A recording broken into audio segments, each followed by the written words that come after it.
to do business in Kenya. You just have to follow the rules. We have working systems. We have a working judiciary. We believe in the rule of law. We protect people's business. And that is important for any business person to know, that nobody will wake up one morning arbitrarily and do stuff that they don't like. So we protect people's investments. We believe in the same values as our good friends in America do, and that shared value makes us friends and makes us people who we can collaborate. Speaking to the space of mining, mining is a sleeping giant in Kenya. There is tremendous opportunity. We have just lifted had been put on mining. We have set the rules. We have put in place the regulations, and we are ready to go. So if there is any person in the space of mining, you have an opportunity in Kenya. And we have huge assets, from cobalt to rare earth to many other important minerals. On blue economy, at the moment, the potential there is 120 billion Kenya shillings every year. We are only doing a fifth. So there is opportunity in that space. We are doing 20 billion at the moment. We can do 120 billion. There is space in the blue economy. There is space in the marine ecosystem.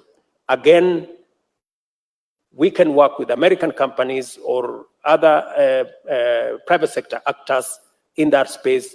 We have set the rules. We have put the investment environment in the right place, and there is opportunity there. And of course, tourism. It is rare to go to a place where, as you speak, the gods are giving you endorsement through rain. And if you wonder, Gina is here. So Kenya is the cradle of humanity. The earliest remains of man in the world are found in Kenya. That is why you hear Ambassador here saying people like to live in Kenya, because Kenya is home to everybody. Yes, that's what it is.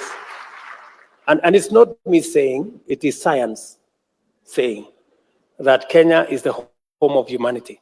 So we have a great tourist product, from the wildebeest migration in our national parks to our sandy beaches. And of course, we have made it easier for you to travel to Kenya. Today, you don't need a visa to come to Kenya.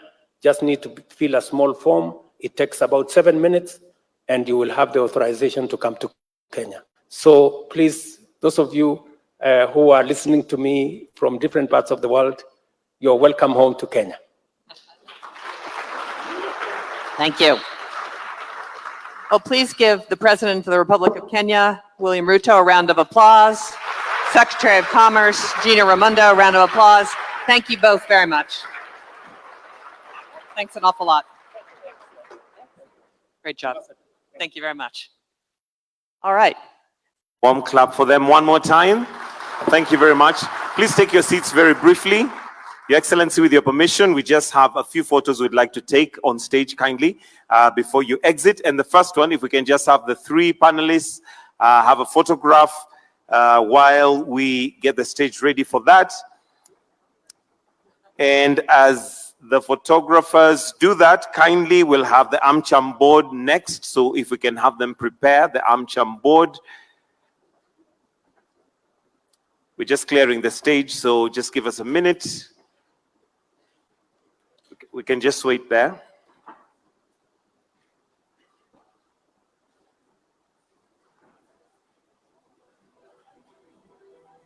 All right, thank you. If I may ask you to still remain there, and we have the AmCham board to join them. The AmCham board. And if we can also have the USG delegation come to the left of the podium so that we have you ready. The USG delegation.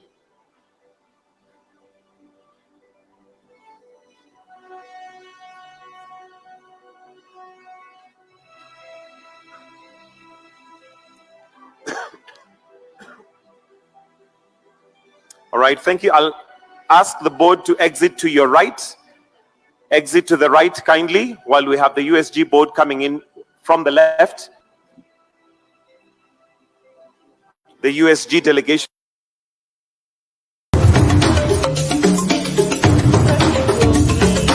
The first African leader hosted by an American president in a long time. It's a historic opportunity. Since 2008. Since 2008. Back to you, Mr. President. You have emerged as one of the great advocates of trying to solve the climate crisis and its impact on all of Africa, not just Kenya. And you launched something at COP28 called Africa's Green Industrial Initiative. And I'd love it if you could tell the audience a little bit about that initiative, how it's going, what the big opportunities are, and maybe what American investors can do to accelerate that most important initiative. The context of the Africa Green Industrial Initiative is that for a very long time, the narrative around our continent was about trouble, war, conflict, disease, poverty, which was not a correct narrative. And therefore, as leaders in this continent, we made a deliberate decision that though we bear the brunt of climate change with floods, with famine, and all the things that come with it, but it was time to reposition this continent as what it is, a continent of opportunity, tremendous potential, investment opportunity, and renewable energy is one space where we have 60% of the world's renewable energy assets. And therefore, it became necessary for us to use our assets, renewable energy. We have 30%, close to 40% of the world's mineral resources assets, including those that are necessary for energy transition. We have 60% of the world's arable, uncultivated land that can help in sorting out global food security. We have the youngest population. So we have real assets that we can deploy. And that's why we decided it is time to present our continent as a continent of opportunity. And the first phase is in green industrialization. It will not only help decarbonize our continent, it will also help decarbonize the globe. So we're not just providing solutions to African problems, we are also providing solutions to global challenges. And therefore, this Green Africa industrialization is about data centers, green steel, smart agriculture.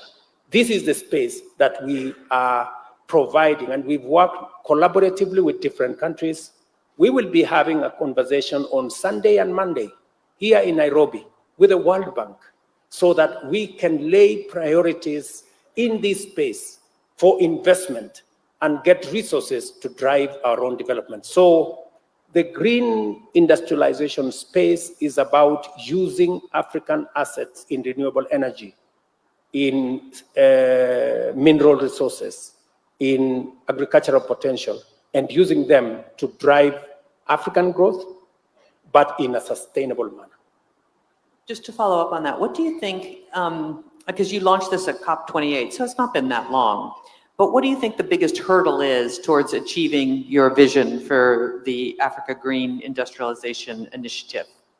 Is it financial investment in the continent? What are the biggest challenges, do you think, about implementing that initiative?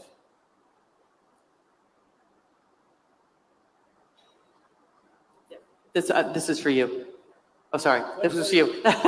Sorry, I didn't hear you. Oh, that's okay. I think I was just doing a quick follow-up. Yes. Which is, what do you think the biggest challenges are to realizing that vision? You've only been at it for 8 months, since really COP28. But what is, as you've gone along, what have been the biggest challenges to really launching this Africa Green Industrialization Initiative? The biggest challenge, and that's why I was explaining to you why we have this meeting with the World Bank on Sunday. The biggest challenge is twofold. Financing? Yes. The biggest challenge is financing. because you have opportunity. How do you transit opportunity to investment? So you need both resources from the public, but also you need to mobilize private sector resources. Let me give you an example. We are in the process of concluding this conversation between Microsoft, Kenya, and the UAE on investment in the data center. You need technology, and we are very grateful that America has the best technology. You need investment, and that's why we are working with our friends from the UAE. And you need green energy, and that's why you have Kenya in the equation. So this kind of collaboration that brings together the resource in green energy, technology in what we can find from the US, and investment capital. So we need to get everything together. Technology is going to help us a great deal. And that is why American companies who are here, my sister Gina is here, we as Kenya and our continent are depending on America to work with us and to deploy their cutting-edge technology, including AI, to unlock the tremendous potential of the assets we have in our continent. We think that collaboration will easily mobilize resources. Once you have the right technology and you have the correct assets, it is easy to bring on board capital. And that is the collaboration that has been lacking. Thank you for that. Okay, back to you, Gina. So you're here this week with a very sizable U.S. government and private sector delegation, including members of President Biden's Advisory Council on Doing Business in Africa, and a delegation of executives with the U.S. Chamber of Commerce. What does this tell us about the breadth and the depth of the U.S.-Kenya, U.S.-Africa relationship? And what have some of the insights that they have had? I think the President and I have talked about the narrative on Africa being 20 years old. Yeah. He referenced it. And now that you're here, you see the dynamism, you see the opportunity, you see the youth. I'd be interested to know what it means in terms of the government about the delegation that you brought and what your ahas are about the narrative. Yeah, you're exactly right. So, the relationship isn't new. 60 years of diplomatic relations and close relationships. The president has said we have shared values, strong democracies. Like, there's a lot of reasons we're close. But I think, candidly, on account of your leadership and on account of President Biden's leadership, I think after the 2022 African Leaders Summit at the end of 2022, we've entered a new era of deeper integration. And it's coming at the perfect time because, as the president has said, Kenya is just really on the move. Talent, green energy, Silicon Savannah, good leadership. So it's a perfect time for us to enter this new era of deeper collaboration. And I think the companies see that. So of the 14 companies I brought with me, many have been doing business here for a long time. Cisco, Microsoft, MasterCard, they're no strangers to Kenya, but yet they're doubling down. Yeah. That's what we are hearing. And then we have new companies. Bayless is making a new investment. MBA is deepening. Pfizer. So what I have heard, and venture capitalists, we had a lunch yesterday with venture capitalists. Really, all the venture capitalists who are here are happy, right? They see the opportunity. They say there's. Are you looking for entertaining and educational content to watch? Subscribe to our YouTube channel today for a variety of interesting videos on topics you love. Join our growing community and never miss out on new uploads. Hit the subscribe button now.